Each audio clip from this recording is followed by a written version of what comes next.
It was hard to watch the young man's body on the ground, lifeless. To know that just a few minutes ago he'd been up, strong, ready, radiant, and to know that his mother was seeing that too. Joe had been watching the entire game, and he said, "Oh my goodness, oh, this is not good. This could be really bad." And in those moments that became 15 moments and 20 moments and 30 moments, the whole stadium, some 80,000 people, stood silently, millions of Americans looking on, the commentators kind of awkwardly trying to fill the silence, over and over kind of saying the same thing. Football doesn't matter right now. All that matters is this young man. Everyone just kind of pulling together, hoping and praying that somehow miraculously he'd just stand up, right? And the game would go on. And I remember thinking how incongruous it all felt. Maybe it was because it was a Monday night, and that morning I had been at Cherith Brook, and I'd been thinking about all the bodies, especially the black and brown bodies, that we so carelessly disregard. And maybe watching that whole stadium, I couldn't help but think about the bodies that are chased and hunted, that are tossed around in the back of the police van. It was just so hard to kind of understand, like, this beautiful, warm, compassionate moment when all of these people stopped a game, ended a game, walked away from tickets and plane tickets and hotel rooms, not angry, but praying for this one young black man. How can that be? How can this country be so warm, so compassionate, so caring, and so freaking vicious and violent in the next minute? And there's no denying that. You can take that out of the curriculum. You can say we're not going to teach our kids about slavery or segregation. But the truth is, this country was founded on violence. It was founded on dominating one group of people. And we can say all we want that it's not true, but every system we have shows that through. From education to the justice system, to the healthcare system, to jobs, it's through and through and through. And sometimes even the righteous don't see it. I mean, we can step back for a moment and we can say, well, this is really cop culture. Yeah, but the cops sure seem a lot harder on black and brown bodies, right? 3 times more violence, a lot more people of color killed than white people. And sometimes we're so deeply in it, we just don't even see it. Several years ago, Tim Reeves, who was with the National Archives before he went to head the Eisenhower Library, shared a story he thought I would find interesting. And it was about a woman named Mary Madden. She's no one famous. Her story began in 1941 when President Roosevelt passed Executive Order 8802 that banned discrimination in the Department of Defense based on color and creed and ethnicity.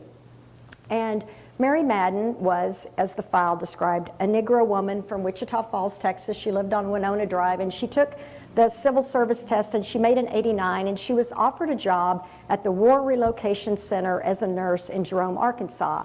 But when she arrived and they saw that she was a Negro, they rescinded the offer because they said, we want to have this really, congenial atmosphere, and you'll be the only Negro, and we're sure you'll be uncomfortable and you wouldn't want the job, but if you would like to move to Arizona, there's a Negro woman there, and we're sure you would enjoy each other's companionship. And she said, in fact, she didn't want to go to Arizona unless they would pay her way, and they wouldn't. And so she stood firm, and she fought that. And she didn't fight alone. In the file that went on, 1942, 1943, you could see these other people who had lined up with her, people at the Fair Employment Commission, people in President Roosevelt's office, and people in the Civil Rights Commission who had stood up for her and battled for this. And eventually, her case was lost, and she was just one of millions of black Americans discriminated against. But Tim had pulled the file out for me because he thought I would find it interesting that the job everyone was trying to secure for her was at the War Relocation Center.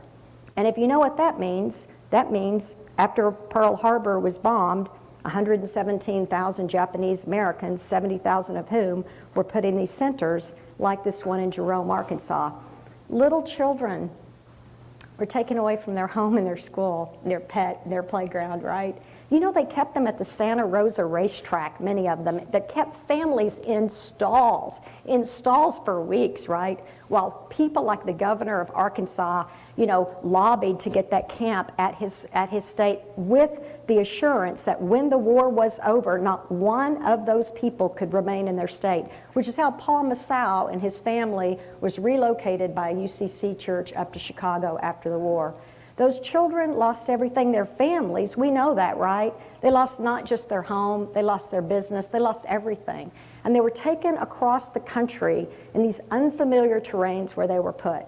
And Tim just thought, how interesting, right? That these civil rights peoples and these people at the Fair Employment Commission were all battling to try to get this job for this woman, and everyone was just sort of unable to even see how the discrimination was going on about this other group of people with their color and their creed and nationality, right? Sometimes we are so in it, we don't see it. Can you say Guantanamo Bay?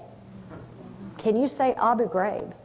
I mean, there are so many systems that are robbing people of life, and we are so in it. Maybe we're so afraid. It's Pearl Harbor, it's 9/11, that we can't even see it. And then today, this beautiful choice, this system in the Sermon on the Mount that God just offers up to us. It's not this list of impossible things that you can never possibly do. It's more like, here is this way of living, and all you have to do is just step into it. It's like this stream of forgiveness. So think about when these Vietnam vets from the States went back to Vietnam some years ago, and the forgiveness they accepted, that they received for the people. It's like this river, and you just step into it. And in Matthew's version, in Luke's version, you've got 4 blessings and 4 curses. Matthew's got 9 blessings and no curses. And Matthew's got all these words about the persecuted. It's almost like Matthew's community must have really, really needed an encouraging word. And so it starts off with that beautiful, blessed are the poor in spirit. It's not just Luke's got blessed are the poor and Matthew doesn't care about the poor. The poor in spirit, it means blessed is every single person who knows that this life is a complete gift from God.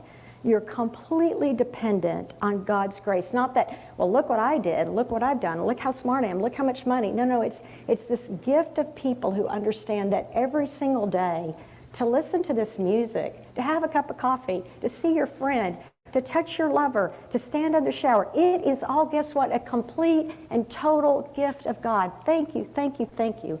And then, blessed are those who mourn. And it's not so much the sadness that we feel at those we've lost. It's bless this damn country because it is so far from what it should be. That blessed are those who mourn, are all the people who say, why in the hell are we giving so much to so few when so many have nothing, right? And the blessed are the mourn are the people who, you know what, block the interstate and march and protest and say, this can't stand, right? It's all the people bringing the lawsuits saying this country has to be a better place. And then Matthew has his own blessings in there. Blessed are the meek, blessed are the merciful, blessed are the peacemakers. This is Tyre Nichols' parents out there, right, saying there's got to be a way that's not you hit me, I hit you. You hit me, I hit you harder. No, there's a way of going forward in a fresh way, a loving way, a caring way, which is, to be totally honest, what the people of Memphis with dark skin have been doing a long damn time. And then there's this different word from Matthew. Only Matthew has this real strong emphasis. Whenever you hear the word righteousness and justice, that's Matthew. And it's not just blessed are the righteous, it's blessed are those who hunger and thirst for righteousness, right? It's like every day you get up and you just want a different world. Blessed are those who are persecuted for righteousness' sake. Blessed are those when people speak ill against you and persecute you and say all kinds of vile things about you. I can't help but think of those people who were dancing a week ago at the Star Ballroom in Monterey Park. They came here to this country from Vietnam, from the Philippines, from Taiwan, from China. If you don't think they've known something about persecution, When they got here, they got a little bit of it, right? But you read the tributes to them, that blessed are those who are persecuted and still rejoice. Look at the Los Angeles Times. Find that when you go home, the most beautiful tribute about this ballroom. It was this community of togetherness and joy. And I guess it shouldn't be a surprise that people who live to dance when they're in their 60s and 70s are people who are really joyful people. But you should read them. Mr. Ma, he was one of the managers there. He was, as the people wrote, described, a social connector. Every person who came to this country whose English wasn't quite there, he was right there for them. He was teaching classes at 72 at 10 p.m. when they would end. And then with his energy, he would go out there and help people find their car. Just this incredibly vibrant human being, like Aunt Mymy. She couldn't cook enough, couldn't do enough, couldn't love enough. Every single, it was like reading the tragic, beautiful stories of the people who died at the Buffalo Tops Grocery. People who were the heart and the beauty of that community. It was the same thing about Half Moon Bay. Who's surprised that people who come here from other countries can't do enough for their kids, can't do enough for other people? All of these beautiful people living their life in spite of the way this country had treated them. Not the sermon I'd planned to preach. I'd planned to stand up here, planned to talk about Jesus the teacher, planned to tell this beautiful story about Joe's favorite high school teacher who died, like we all should, of natural causes at 71. But instead, the teacher this morning is a young man named Damar Hamlin. I don't know if you've read about that kid. He can't say enough about his mother and father and little brother. His mother and father, he asks them their opinion about everything, he said, even if he doesn't always take it, he wants them to know what it is. Can't do enough for his community. When he graduated from high school in Pittsburgh, could have gone to Ohio State, could have gone to Penn State. He wanted to stay right there in Pittsburgh. He wanted to bring a smile to people's face. And all of us know that before he was even drafted, his last semester in college, what did he do? Start that GoFundMe, right, for the little kids to have toys at Christmas. Got $2,500, and of course now it's $9 million. I don't know if you saw the video he released yesterday, the thank you video. It was 5 minutes. I swear he made every single doctor, every nurse, everybody he cleaned. I mean, he just went on and on and on. This person of incredibly effusive faith. And Tyre Nichols, what joy. Did you see the beautiful video of him skateboarding? You should see it.